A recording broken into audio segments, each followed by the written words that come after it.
네, 안녕하세요. 젊은 정신과 의사들이 하는 솔직하고 은밀하고 자상한 정신건강과 마음 이야기 내부자들입니다. 자, 이번 주 부처님 오신 날과 어린이날 있는 연휴 주에 녹음하고 있는데요. 자, 이번 주 다들 어떻게 좀 지내셨나요? 네, 오랜만에 가족들하고 시간 보내니 너무 행복하고 굉장히 영혼이 없네요. 표정이 행복하지 않은데요? 울고 있는 것 같은데요? 몸은 힘들었지만 마음은 행복한. 아니, 오는 택시 내내 너무 힘들다. 그만두고 싶다. 뭘 그만두고 있는지 모르겠지만 가정생활이요? 아, 정말 오동훈 선생님께 들은 말을 제가 여기서 내뱉으면은 좀 심각한 문제가 벌어질까봐 저는 말하지 않겠습니다. 오동훈 선생님 연휴에 지금 핸드폰을 부셨다는 소문이 있잖아요. 지금 아니, 소문이 아니라 사실 아닌가요? 그렇게 연락이 안 됐던데 잠시. 아이가 가지고 놀다가 좀 고장이 나서. 핸드폰이 고장난 건 손정현 선생님도 그렇네. 연휴를 앞두고 화가 많이 나서 벽에 집어 던졌다는 소문이 있던데요. 그러니까 오동훈 선생님이 그랬다는 거예요. 근데 진짜 결혼하기 전에는 연휴가 엄청 빨리 갔는데 결혼하고 나니까 연휴가 이렇게 길었었나. 많이 후회하시나 봐요. 아니요. 너무 함께 있는 시간이 즐거워서 진짜 너무 오래 기쁨이 2배, 3배라는. 근데 이 와중에 아무 말도 안 하는 박정현 선생님이 사실 제일 표정은 안 좋은 것 같아요. 저는 솔직히 얘기하면 진짜 힘들고요. 일단은 잠을 별로 못 잤고 마음도 좀 많이 안 좋고 뭔가 제 덕분에 분위기가 되게 좋아지는 것 같아요. 아니, 너무 숙연해 진짜. 첫째가 또 열이 나고 네, 둘째는 토하고 똥 싸고 너무 힘듭니다. 어제 어린이날이었는데 어린이날 네. 맞아서 네. 많이 후회하는 듯한 모습을 좀 보여주시고 계시네요. 후회요? 네. 아니요, 힘들다는 거지 뭐 후회를 한다는 건 아니고요. 제 목소리가 아마 뭐 대변하지 않을까. 저의 상태를 좀 갈라지고 있는 것 같은데. 많이 행복하신 거죠? 네, 그럼요. 네. 허경 선생님도 행복하신 거죠? 말이라고요. 그럼. 네. 그럼 불행한 거는 김주용 선생님만 불행한 걸로 하고.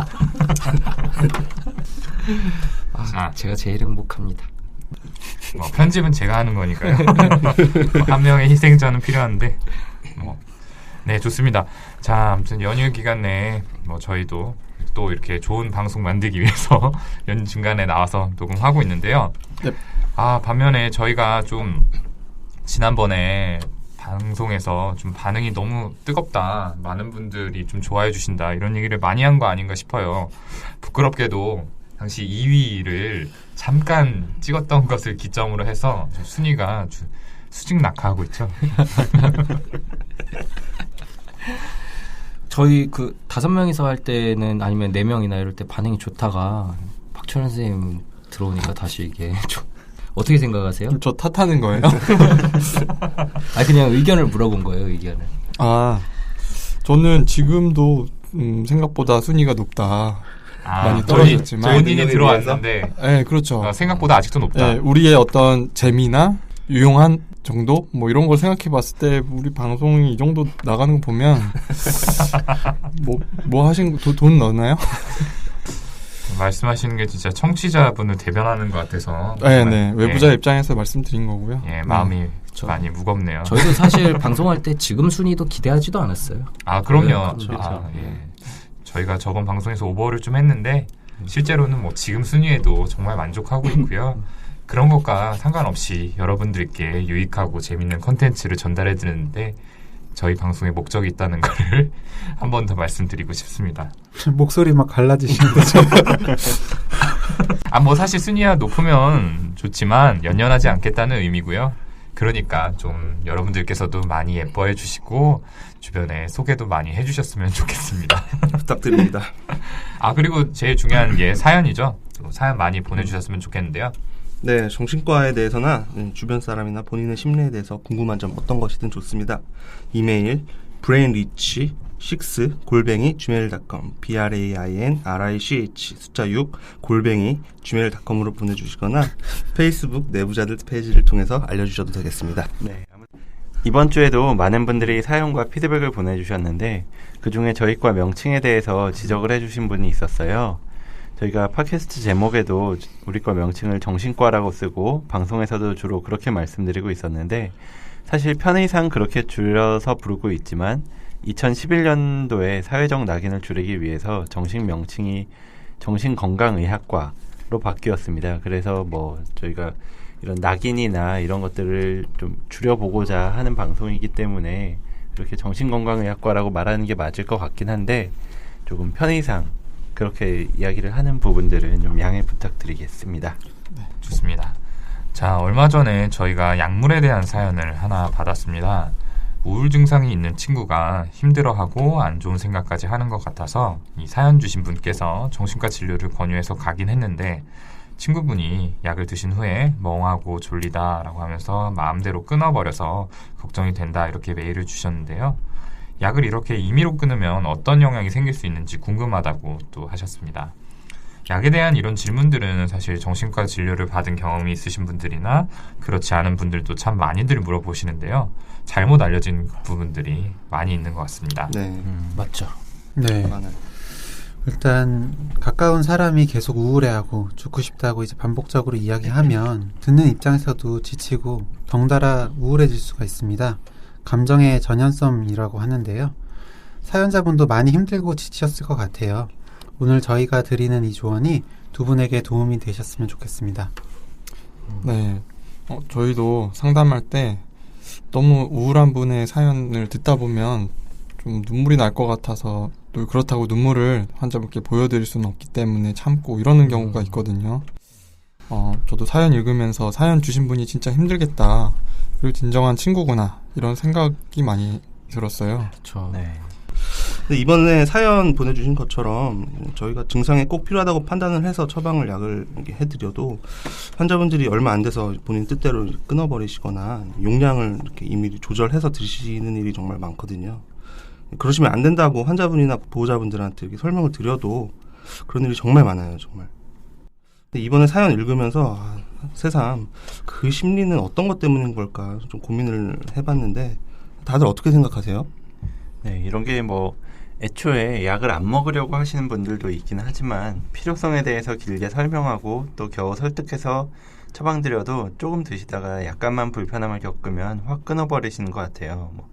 특히나 본인이 원해서 불편한 것 때문에 약을 드시기 시작한 분이 아니라 약간 주변의 권유로 오거나 아니면 약간은 강제적으로 오신 분들 같은 경우에 이를테면은 좀 위험한 말일 수도 있는데 약을 먹고 나서 부작용이 조금 생기면 역시 이럴 줄 알았어 라는 생각으로 기다렸다는 듯이 끊어버리는 느낌? 그런 생각을 했던 적도 있었던 것 같아요. 그런 느낌 좀 들 때 있죠. 네.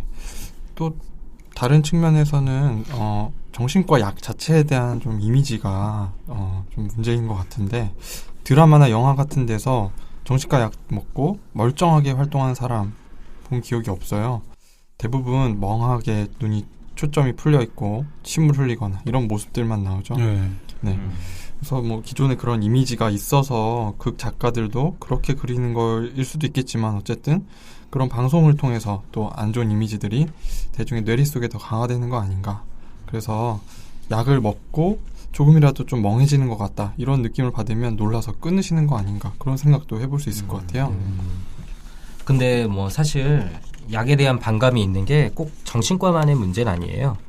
예를 들어서 이제 혈압이나 혈당이 높게 나온 분을 진료를 본다 그러면 너무 높네요. 약을 꼭 드시고 관리해놔야 될 것 같습니다. 이러면은 대부분이 이거 약 한 번 먹으면 평생 먹어야 되는 거 아니냐. 약이 몸에 안 좋다고 하던데 꼭 먹어야 되는 거냐라는 말씀을 많이 하시거든요. 근데 이게 그렇죠. 약을 먹는 게 안 좋은 건지 아니면은 약 안 먹고 병을 계속 키워나가는 게 안 좋은 건지 한 번만 이렇게 합리적으로 생각해 보면 답이 뻔한 간단한 문제인데 기본적으로 자신에게 이게 질병이 생겼다는 사실을 부인하고 이렇게 받아들이고 싶지 않은 그런 심리라고 봐요, 저는. 그러다 보니까 이제 병이 아니라고 얘기해주고 몸에 안 좋은 약 끊고 다른 방법으로 치료하자 이렇게 귀에 듣기 좋은 말만 하는 잘못된 곳으로 가게 되는 경우가 좀 많죠. 정신과에서도 되게 많고. 네, 잘못된 곳. 네. 그래서 저는 병에 이렇게 처음 진단하고 이렇게 그걸 말씀드릴 때 이렇게 용기를 같이 내라고 말씀을 드리거든요. 받아들이기 되게 힘들고 싫겠지만 일단 본인분께 정신질환이 생겼다는 사실을 좀 인정하고 받아들이자. 그리고 치료가 되게 오래 걸릴 텐데 거기로부터 이렇게 도망치지 않을 좀 용기가 필요하다. 이런 걸 좀 말씀드리는 편이에요. 굉장히 좋은 얘기네요. 예. 역시 용기 전문가 프로 아들러 김지용 선생님 같습니다. 저 미움받을 용기가 많으시죠. 네. 예, 계신 분들도 다 아들 둘까지 낳으시기를 제가 진심으로 기원하겠습니다. 네. 됐거든요. 저는 아들 달러로 그냥. 네. 아무튼 지금 선생님들이 말한 이유도 그렇고 또 여러 가지 이유들이 있겠지만 미지에 대한 두려움이란 말이 있잖아요. 사람들이 자신이 잘 모르는 것에 대해서 막연한 두려움을 가지고 있는 경우가 많은데 정신과 약에 대해서 정보가 또 특히 부족한 것 때문인가라는 생각도 좀 들었습니다. 그래서 오늘 정비소 시간에서는 정신과의 약물에 대해서 흔히 가지고 계시는 걱정과 그에 대한 진실들에 대해서 이야기를 나눠보려고 합니다. 이른바 정신과 약물, 그것이 알고 싶다. 두둥.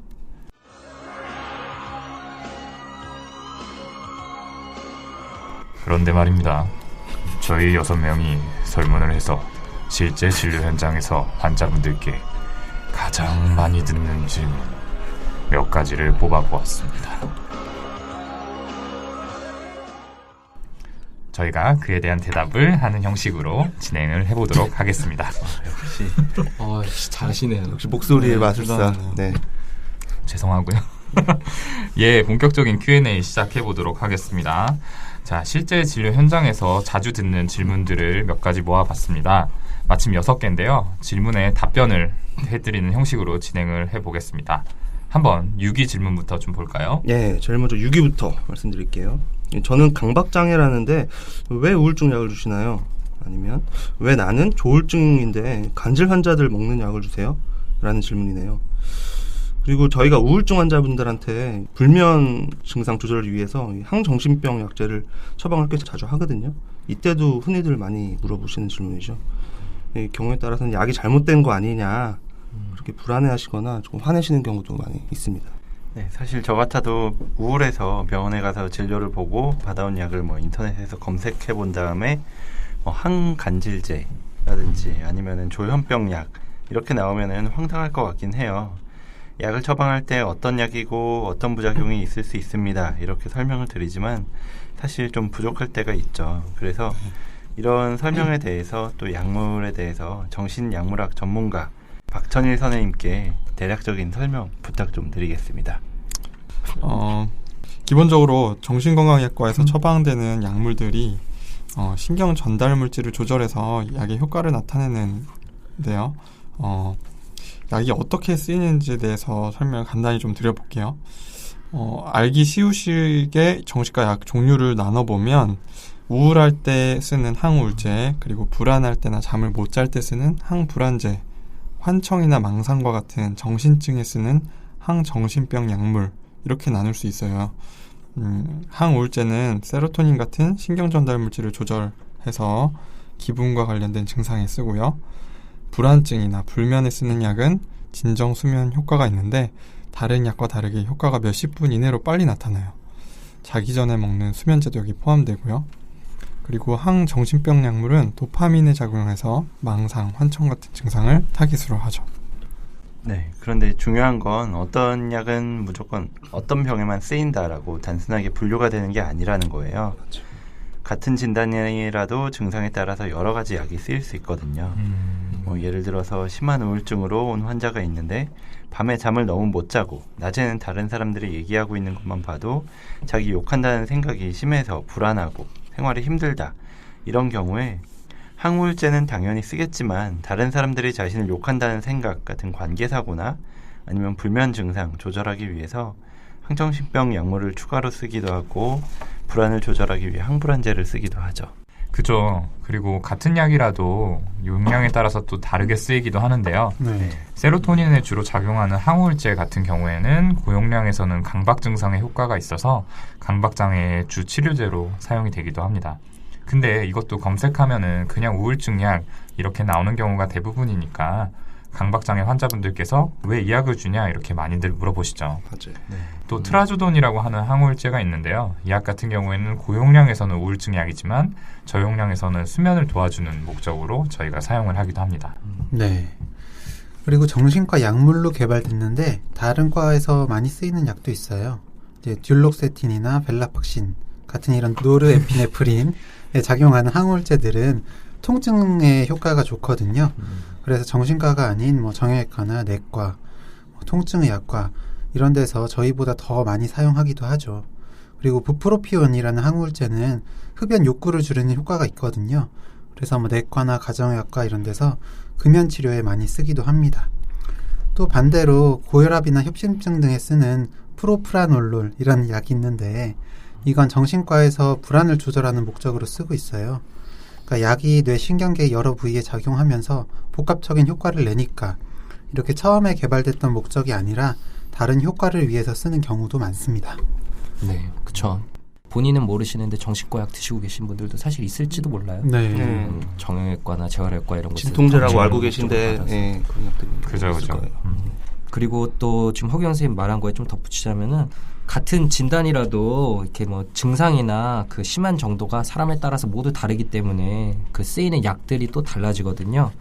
그러니까 뭐 예를 들어서 진단은 같은 우울증이라도 뭐 불면이 심하거나 입맛이 떨어질 수도 있고 전에 얘기한 것처럼 반대로 비정형 우울증 같은 경우에는 폭식이나 과수면 같은 증상이 있을 수도 있죠.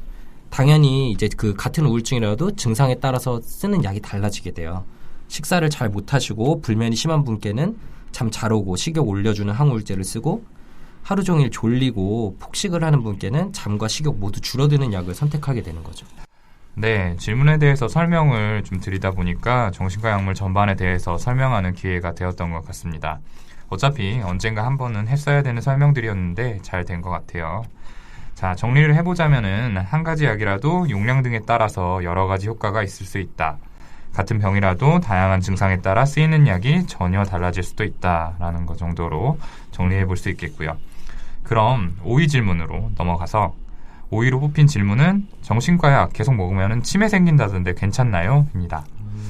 제가 알기로 윤희윤 선생님께서 여기에 대해서 또 높은 식견을 자랑하시고 계시고 교수님과 함께 관련된 연구도 진행한 걸로 알고 있는데요. 일산병원 스텝시죠. 네, 자, 답변 좀 부탁드릴게요. 네, 뭐 제가 연구를 진행한 건 아니고요. 뭐 여러 가지 자료를 찾아보기는 했었습니다. 그게 이 이야기가 뭐 작년이나 아니면 재작년 정도에 많이 나왔었거든요. 정신과 약을 먹으면은 치매가 생긴다라고 한다든지 아니면은 TV에서 졸피뎀이라고 하는 수면제에 대해서 상당히 위험한 약이다. 뭐 먹고 돌아다닌다, 자살한 사람도 있다, 몽유병 생긴다, 뭐 그런 맞아. 이야기들을 많이 하면서 이렇게 위험한 약인데 내가 먹어도 되냐? 아니면은 그런 이야기를 하시는 분도 있지만 아예 이야기도 안 하시고 약을 중단하셨다가 다시 증상이 심해져서 오셨던 그런 분들도 많이 있었어요. 아무튼 그래서 이 내용에 대해서 자료들을 좀 찾아봤거든요. 실제로 인지기능, 기억력이나 뭐 이런 거에 영향을 주느냐 아니면은 주지 않느냐 많이 찾아봤는데 결론부터 말씀드리자면은 약을 안 먹고 잠을 못 자는 것하고 불면 증상이 있을 때 그리고 약을 먹고 잘 자는 거 이거를 비교해 봤을 때 길게 보면은 결국 약을 먹고 잘 자는 게 뇌를 보호하는 데도 훨씬 도움이 된다라는 결론들이 나와 있더라고요. 그래서 환자분들한테도 그렇게 설명을 드리고 차라리 약을 먹고 잘 주무시는 게 낫다. 아니면은 약을 먹고 불안한 게 가라앉는 게 낫다. 이렇게 강조를 해드렸었던 것 같아요. 그렇죠. 사실 뭐 아무 증상 없으면 약도 안 먹는 게 제일 좋죠. 그렇죠. 근데 뭐 증상으로 인해 고생하시는 것보다는 당연히 약 먹는 게 낫다. 병과 약 둘 중에 하나를 사실은 선택해야 되는 그런 거라고 저는 네. 말씀드리기도 하고요. 리스크보다는 베네핏이 확실히 크다 이렇게 좀 말할 수 있겠네요. 네. 조울증이나 정신증 환자분들도 이 약 먹고 있으면 멍해지고 집중도 안 되는데 이러다 바보가 되는 거 아니냐 이런 질문들 많이 하세요. 네, 정말 많이 하시죠. 네. 여러 미디어에서도 정신과 환자 하면 그런 이미지가 좀 전형적인데요.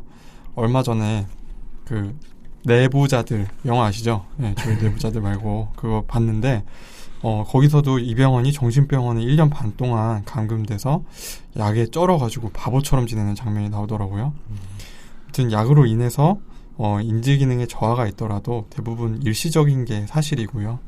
그리고 또 오히려 약을 잘 안 먹게 돼서 증상 조절이 안 된다 했을 때 뭐 조증이나 조현병 증상이 계속 반복되거나 진행되면 오히려 뇌 기능의 전방적인 퇴행이 더 빠르게 진행된다는 게 정설이에요. 그러니까 이럴 때는 약을 먹고 증상을 조절하는 것이 오히려 뇌 기능을 유지할 수 있는 방법인 거죠. 저는 이제 뭐 약을 드셔서 기억력이 떨어진 것 같은지 아니면은 이게 우울하고 불안한 증상 때문에 기억력이 떨어진 것처럼 느끼시는지 질문을 드려요. 사실 우울하고 불안한 증상만 있어도 집중을 잘 할 수가 없으니까 기억력 떨어지는 증상이 당연히 생기거든요. 그렇기 때문에 약을 잘 맞추면 오히려 그런 느낌이 더 좋아질 거다 이렇게 설명을 드리곤 하죠. 네, 좋습니다. 자, 4위 질문으로 넘어가서요. 4위는 정신과 약 먹으면 살찐다던데 혹은 종일 졸린다던데 사실인가요? 이건데요. 이건 정말 많이 듣는 질문이죠. 네. 자, 다들 아마 경험했을 거라고 생각하는데 네. 자, 여기 대해서 좀 대답해 주실 분? 네, 제가 말씀드릴게요. 근데 전 이런 말씀 들을 때마다 드는 생각이 있는데 6위 질문에 저희가 대답 드린 것처럼 정신과 약물 종류는 진짜 엄청 다양하거든요. 근데 사실 우울증 치료제만 해도 너무 많아서 한 번도 처방해보지 않은 약들도 여러 가지가 있어요. 근데 그 많은 약들을 정신과 약 이렇게 하나로 묶어서 먹으면 안 좋다더라 라고 말하는 것 자체가 얼마나 이런 정신과에 대한 편견이 큰지 보여주는 것 같습니다. 맞아요. 아마 다들 같은 생각하셨을 텐데 그 일단 정신과 약 먹으면 살찐다는데 혹은 종일 졸린다는데 사실인가요? 이 질문에 대답부터 하자면 뭐 정신과 약물을 하나로 다 묶어서 일반화시키는 건 말도 안 되고 근데 사실은 일부의 약들은 식욕을 늘려서 뭐 체중이 늘어나기도 해요. 뭐 졸린 약도 당연히 있고 근데 뭐 또 어떤 경우가 있냐면 실제로는 이렇게 치료를 받고 우울증이 호전되면서 우울증 때문에 없어졌던 식욕이 다시 이제 살아나서 살이 찐다고 느끼시는 분들도 있긴 하거든요. 근데 또 어떻게 보면은 저희가 흔하게 쓰는 우울증 약 중에 오히려 식욕을 줄이고 잠도 줄인 약도 있어요. 그러니까 이제 뭐 약을 먹고 좀 불편한 게 생기면은 의사한테 솔직하게 이렇게 털어놓으시고 이렇게 난 이런 게 불편하다 이러면 치료제를 도중에 바꿀 수도 있긴 한데 불편하시니까 알리지 않고 약을 좀 자의로 끊어버리시고 하면은 이렇게 좀 치료가 잘 진행이 안 되는 경우가 많죠. 네. 그리고 뭐 좀 특히 항정신병 약물 중에는 실제로 좀 식욕을 증가시키는 약물들이 많이 있어요. 특히 젊은 여성분들께서 그런 문제에 좀 예민하실 수밖에 없으니까 약을 먹고 증상은 호전되었는데 살이 찐다는 이유로 약을 이렇게 끊으시곤 해서 다시 증상이 악화되고 이런 경우가 많아서 저희도 되게 안타깝고 정신과 의사들 입장에서 큰 숙제였었거든요. 근데 최근에는 뭐 최근도 아니죠. 꽤 됐죠 이제는. 식욕에 영향을 주지 않는 항정신병 약물들도 여러 개 개발돼서 널리 쓰이고 있어요. 네. 자, 6위부터 4위까지 세 가지 질문에 대한 답을 알아봤는데요. 약으로 인해서 간혹 부작용을 겪는 경우도 있지만 개인마다 증상이 다른 만큼 의사들이 약을 세밀하게 조절하려고 노력을 하고 있으니까 불편한 점이 생기시면 약을 스스로 끊기보다는 의사와 상의해 주시면 좋겠다라는 걸 저희가 좀 말씀을 드리고 싶습니다. 자, 조금 지루하고 어려운 이야기일 수 있으니까 여기서 잠깐 쉬고 이어서 3위부터 1위까지의 질문에 대한 답도 저희가 드리도록 하겠습니다.